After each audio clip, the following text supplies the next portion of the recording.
మనిషి ఎప్పుడు పుడతాడో మనకు తెలుసు. కాని ఎప్పుడు చనిపోతాడో ఎవరు నిర్ణయిస్తారు? జన్మించకముందే. మన కుటుంబం, మన ఆయుష్షు, మన జీవితం అన్నీ ముందే రాసి ఉంటాయా?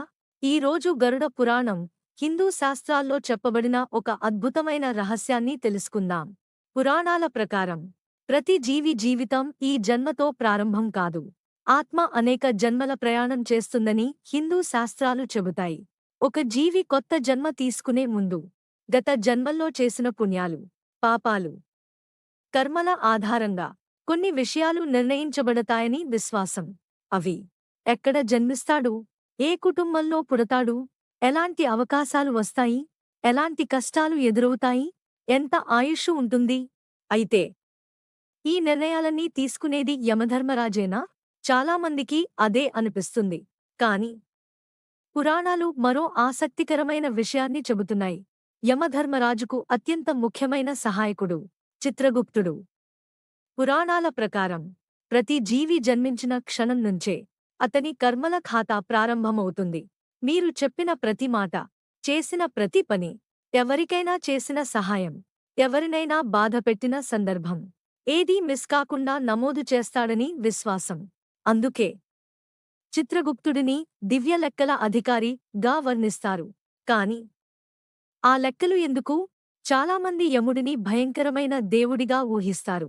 కాని పురాణాల్లో ఆయనను న్యాయానికి ప్రతీకగా వర్ణించారు. నల్లని మేఘంలాంటి శరీరం, ప్రకాశించే కిరీటం, చేతిలో దండం, మరో చేతిలో పాసం, వాహనంగా మహాబలమైన దున్నపోతు. ఆయనను ధర్మరాజు అని పిలుస్తారు. ఎందుకంటే ఆయనకు కోపం లేదు, పక్షపాతం లేదు, కేవలం ధర్మం మాత్రమే.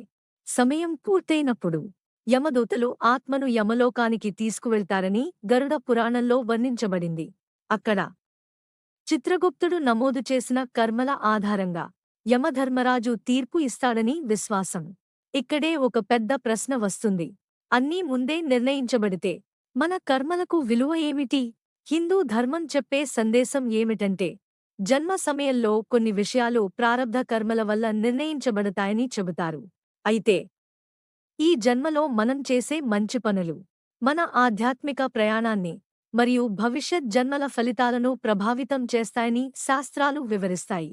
ఈ సందర్భంలో మార్కండేయ మహర్షి కథ చాలా ప్రసిద్ధి. ఆయనకు 16 ఏళ్లకే మరణం నిర్ణయించబడిందని చెబుతారు. సమయం వచ్చినప్పుడు యమధర్మరాజు స్వయంగా వచ్చాడని పురాణం చెబుతుంది.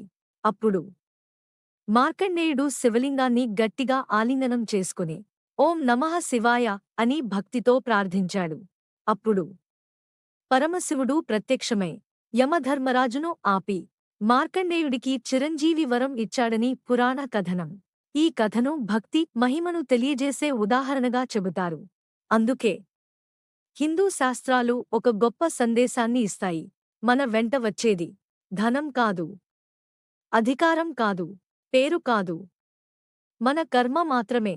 ఈ రోజు మీరు చేసే మంచి పని రేపటి జీవితాన్ని ప్రభావితం చేయగలదని శాస్త్రాలు బోధిస్తాయి. ప్రపంచం మొత్తం మిమ్మల్ని మర్చిపోయినా మీ కర్మలను చిత్రగుప్తుడు ఎప్పటికీ మర్చిపోడని పురాణాలు చెబుతున్నాయి. అయితే మీ అభిప్రాయం ఏమిటి? ఆయుష్షు పూర్తిగా ముందే నిర్ణయించబడుతుందా? లేక మన కర్మలు కూడా జీవిత గమనాన్ని ప్రభావితం చేస్తాయా? మీ అభిప్రాయాన్ని కామెంట్లో తప్పకుండా తెలియజేయండి. ఓం నమో శివాయ.